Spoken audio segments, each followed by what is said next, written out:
البدع والأهواء، أهل البدع العقائدية وأهل البدع السياسية. نقول بيننا وبينكم السلف، بيننا وبينكم الكتب، كان فيقول البدع بيننا وبينكم. Bismillahirrahmanirrahim. Qala Imam Al-Bukhari rahimahullah. Hadis 91 ini ya. Al-hadisul hadi wa tis'un. Haddatsana Abdullah bin Muhammad.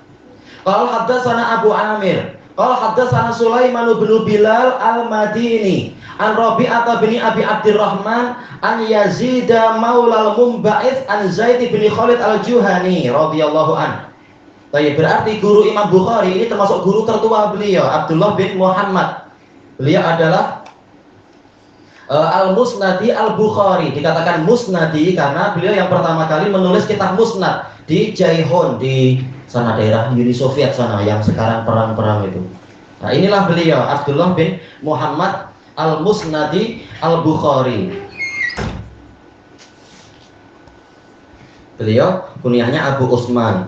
Kalau haddatsana Abu Amir. Abu Amir terkenal, Abu Amir Al-Aqadi, dan beliau ini namanya adalah Abdul Malik bin Amr. Abdul Malik bin Amr, Abu Amir Al-Aqadi Al-Basri siqah. Kalau yang tadi siqatun sabit, Abdullah bin Muhammad. Kalau haddatsana Sulaiman bin Bilal Al-Madini, Abu Muhammad. Boleh juga kunyah kedua Abu Ayyub Al-Qurashi Al-Madini siqah. Beliau dari Madinah, tapi nisbatnya Madini. Boleh Madini, boleh Madani. Nah, di sini Imam Bukhari mengatakan Madini. Sulaiman bin Bilal. An Rabi'ah bin Abi Abdurrahman. Ini yang terkenal sebagai gurunya siapa itu? Gurunya Imam Malik itu ya. Baik, Al-Madani siqah.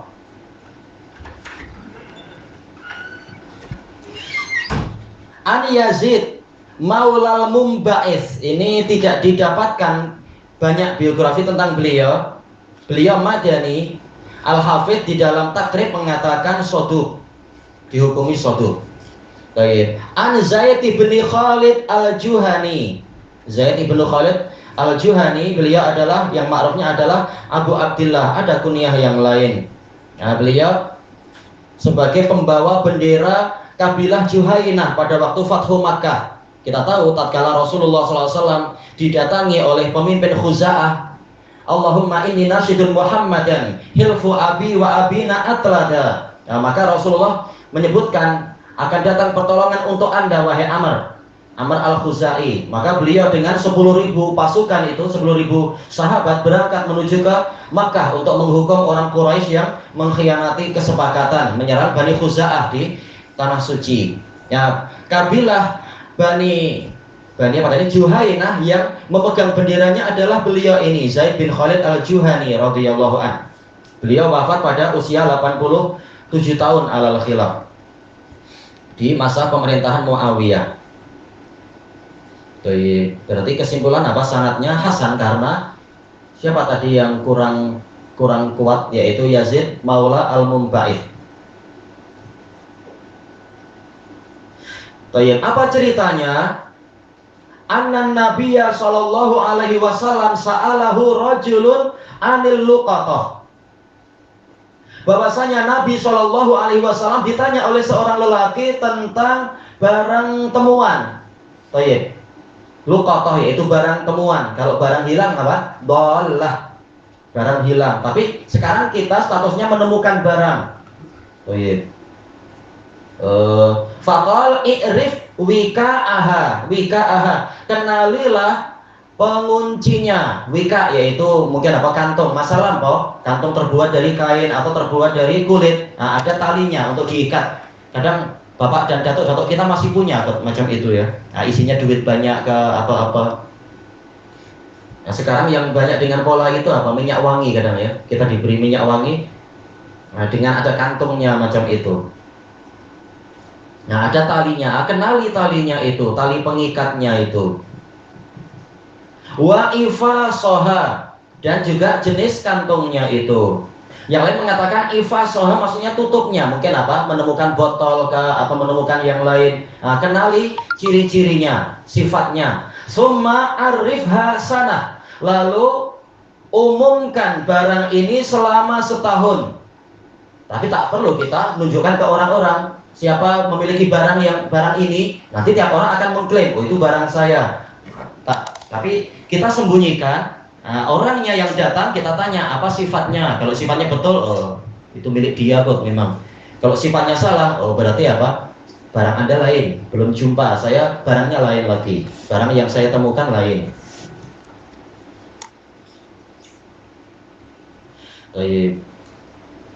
Kemudian apa? Summastamti' biha. Lalu bersenang-senanglah dengan barang itu. Kalau sudah setahun tak ada yang mengklaim, boleh kita menjadikan itu sebagai mata, sebagai barang kita untuk kita bersuka hati.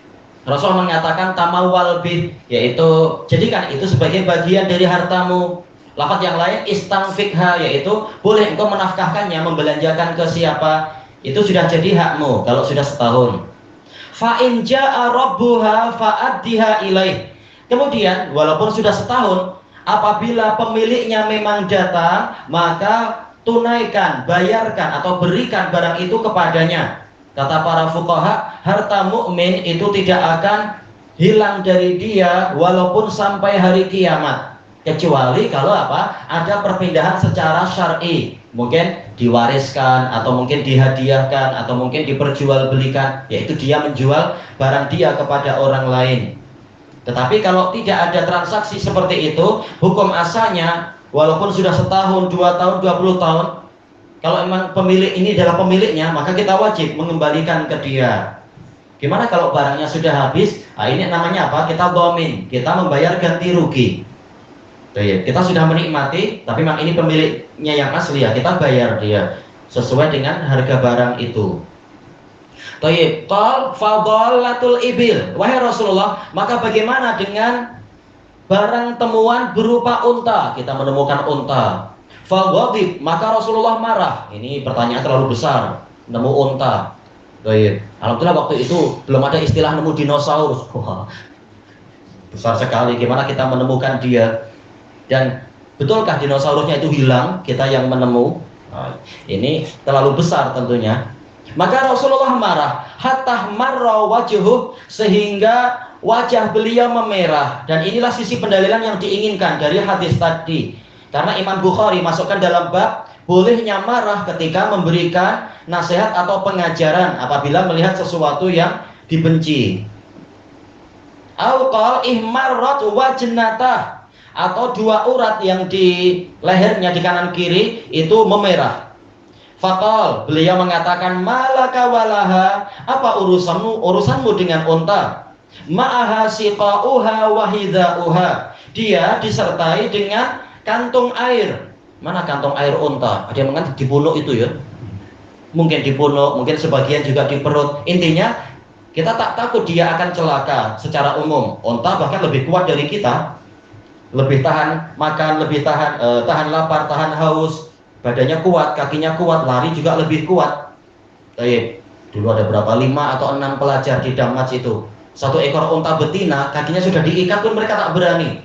Kita biasa di Damas, sidai baju bukan di atas tali, tapi di atas gurun pasir. Kering, memang pasirnya tak bau dia. Iya, tahu-tahu ada unta badui datang, kakinya sudah diikat tapi masih boleh jalan. Asal injak-injak, para tulang nggak berani apa-apa, cuma bising-bising. Tak berani unta sebesar itu. Ternyata untanya datang ke pokok-pokok yang ada durinya. Senang dia gigit duri-duri dimakan. Kita tersumbat nanti masuk ke gusi pening. Entah itu giginya penggilasnya hebat. Nah, kita gigi tanggal betul. Susah. Tak boleh tidur, gigi gangguan sedikit tak boleh tidur. Tapi unta senang aja. Kenapa? Nah, pokok sidir ya, tamam. Berduri. Nah, ini kalau masalah unta yang kita temukan tak perlu kita ada urusan dengan dia. Kenapa? Dia memiliki persediaan air, wahidha'uha, dia juga punya kasut. Sudah ada kasutnya. Taridul ma, kenapa? Iya, ada ladangnya. Dia mampu mendatangi air sendiri. Watar asyajar, mampu merumput, yaitu memakan dari pepohonan. Fadarha, maka biarkan dia. hatta yalqaha rabbuha, sehingga dia dijumpai oleh pemiliknya, orang Badui kah atau orang yang lain. Baik. Qal fadallatul ghanam. Bagaimana kalau barang yang hilang itu adalah kambing, yaitu kita menemukan kambing hilang. Jadi temuan kita. Qal laka auli akhika auli dhi'b. Nah, kambing itu boleh menjadi milikmu tentunya setelah diumumkan setahun. Kita yang memelihara, memberi makan, memberi minum, merawat, nanti kita minta ganti rugi kepada pemiliknya. Yang penting harta seseorang jangan dibiarkan rusak. Maka dia menjadi milikmu atau menjadi milik saudaramu, yaitu mungkin orang lain yang menemukan, ya sudah, biar dia yang memegang amanah itu selama setahun. Aulil dhi'b, atau untuk serigala. Kalau kita tidak menjaga kambing itu, ya sudah, mungkin akan dimakan oleh serigala. Atau kalau di Yaman apa, bobok, apa itu hyena. Mereka memakan hewan-hewan itu, memakan apa tadi itu kambing, memakan anak kecil dan seterusnya, memakan keledai. Apalagi hyena banyak pasukannya memang. Serigala juga ya. Baik. Jadi dari hadis ini yang diinginkan adalah oleh Imam Bukhari, boleh seorang muallim atau seorang ustadz atau seorang alim atau seorang mufti, dia memberikan nasihat dan pengarahan dan ilmu dalam keadaan marah. Yang penting marahnya tidak sampai menghilangkan akal dia. Dan marahnya bukan marah tanpa ada sebab. Sedang dengan istri semua murid kena marah, tak betul itu. Nah, ini terkait dengan muridnya tentunya dimarahi. Jangan orang yang tak bersalah malah kena juga. Ini boleh, seperti ini boleh. Terkadang apa cikgu di sekolah marah lalu baling kapur. Nah, ini yang cerita pengalaman. Oh memang. Waktu kecil dulu. Nah, itu boleh. Gurunya memang kadang perlu marah biar murid jadi baik. Kalau tak pernah kena marah, dimanjakan, mungkin memang nanti jadi jahat murid itu, jadi sombong dan seterusnya.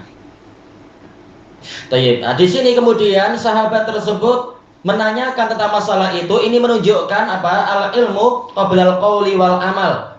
Ilmu memang wajib dimiliki sebelum mengucapkan sesuatu dan mengamalkan. Nah, sahabat ini bertanya, bagaimana kalau saya menemukan luqatah, menemukan barang yang seperti itu? Berarti kalau ada barang besar, Rasulullah mengatakan apa? Kenali sifatnya, kemudian umumkan setahun.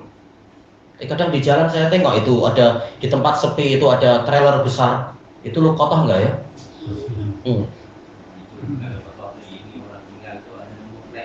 Iya ya, tak boleh jadi luqatah. Baik.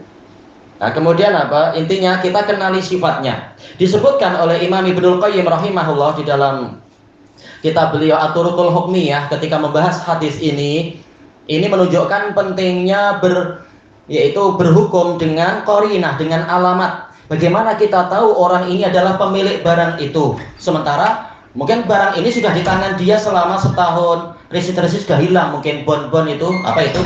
Kertas-kertas bukti jual beli sudah hilang. Bagaimana kita tahu itu milik dia? Jelas kalau dia jaga resit kemana-mana ya susah. Tetapi cara kita tahu dengan qarinah, dengan faktor penyerta. Orang ini kenal sifat barang dia. Nah, kalau dia kenal barang dia mampu menceritakan. Mungkin apa? Oh, saya kehilangan kucing. Sifatnya begini, begini, begini. Dengan sifat khusus. Maka ini menunjukkan memang itu milik dia. Hukum zahirnya demikian. Lalu bagaimana kalau ada dua orang sama-sama datang, sama-sama mampu menyebutkan sifat yang sama? Kadang seperti itu. Maka kata beliau, kata Imam Ibnul Qayyim, ya tidak ada kucing ya, mungkin anak, ada dua ibu mengklaim saya kehilangan anak, sifatnya begini, dan dua-duanya ternyata betul sifatnya seperti itu. Maka Imam Ibnul Qayyim mengatakan, kata Imam Ahmad, ditanya lagi sifat yang lebih mendalam. Seorang ibu lebih tahu tentang bayinya daripada wanita yang lain. Kalau sekedar saya punya anak, ciri-cirinya kepala satu, tangan dua, kaki dua, tak cukup lah itu. Semua pun begitu secara umum. Tapi apa? Oh, dia punya tahilalat mungkin di tempat-tempat rahasia yang orang lain secara umum tak tahu. Nah, itu jelas menunjukkan oh itu memang dia kot, milik dia kot. Dan hukum secara zahir, kalau zahirnya tak ada yang lebih kuat hujahnya daripada dia, dia yang menang. Barang itu jadi milik dia. Baik. Pernah dulu anak menemukan duit waktu masih di pondok di Indonesia itu. Saya terus tulis, barang siapa merasa kehilangan uang, hubungi fulan. Tahu-tahu ada anak-anak datang, "Bang, katanya jumpa duit." "Iya." "Itu duit saya kok," kata dia. Anak tanya, "Berapa duit yang hilang?" "Nah, berapa abang jumpa?" Oh, anak bingung, kenapa dia yang tanya tuh? Anak bilang, "Oh, berarti bukan duitmu kok, malah kamu yang tanya pula." Andai. Nah, setelah anak kedamat, ada murid-murid baru datang dari Indonesia mengatakan, "Oh, anak itu dia tertangkap, dia memang suka mencuri." Nah, akhirnya dihukum sama pengurus di Markes waktu itu. Entah istilahnya, almuhim suka nyuri duit memang dia. Intinya adalah kita yang bertanya. Kalau dia mampu mendatangkan bayinahnya tidak ada yang mengalahkan dia, maka barang itu dihukumi menjadi milik dia. Kita lihat di sini Rasulullah SAW membedakan antara kambing dengan unta. Kalau kambing memang diperintahkan kita untuk menjaganya dan mengumumkannya. Adapun untuk unta kita dilarang untuk mengurusi dia. Berarti dari sini kita tahu apa perbedaannya. Kalau kambing, kalau dibiarkan boleh jadi dia akan binasa. Karena mungkin tak ada air atau tak ada makanan di sebagian tempat. Kalau di Nusantara sini senang kambing cari makanan. Tapi kalau di sana mungkin susah di tempat-tempat yang kurang tanaman atau kurang air. Maka kita diperintahkan untuk menjaganya dan mengumumkan. Adapun unta kita tidak mengurusi karena dia mampu menjaga dirinya sendiri dan seterusnya. Berarti dari sini kita tahu hikmah pengumuman barang hilang tadi, barang temuan adalah untuk memelihara harta kaum muslimin. Ini secara umum, walaupun ternyata nanti yang pemiliknya orang kafir tak mengapa, kita tidak diharamkan, bahkan kita digalakkan untuk berbuat baik kepada orang kafir juga. Ini sebagai dakwah kita adalah orang yang baik, muslim mengajarkan yang baik-baik, menjaga harta orang lain dan seterusnya, bukan malah korupsi dan mencuri. Intinya adalah harta itu wajib untuk dipelihara. Diri sendiri wajib memelihara harta diri sendiri. Allah Ta'ala melarang kita untuk merusak harta. Demikian pula harta orang lain. Karena saudara kita hakikatnya adalah bagian dari kita. Maka kita jaga harta dia sampai dia tiba, dia datang, dan seterusnya. Baik. Adapun pembahasannya secara lebih panjang lebar, kata Al-Hafidh, nanti pembahasannya di dalam kitab Luqatah, di dalam Sahih Bukhari ini. Insya Allah kalau umur kita panjang. Cuma inti pendalilannya masalah boleh marah ketika mengajar dan seterusnya. Ilahuna wallahu a'lam. Subhanakallahumma wa bihamdika la ilaha illa anta astaghfiruka wa atubu ilaik. Walhamdulillahi rabbil alamin. Jazakumullahu khairan.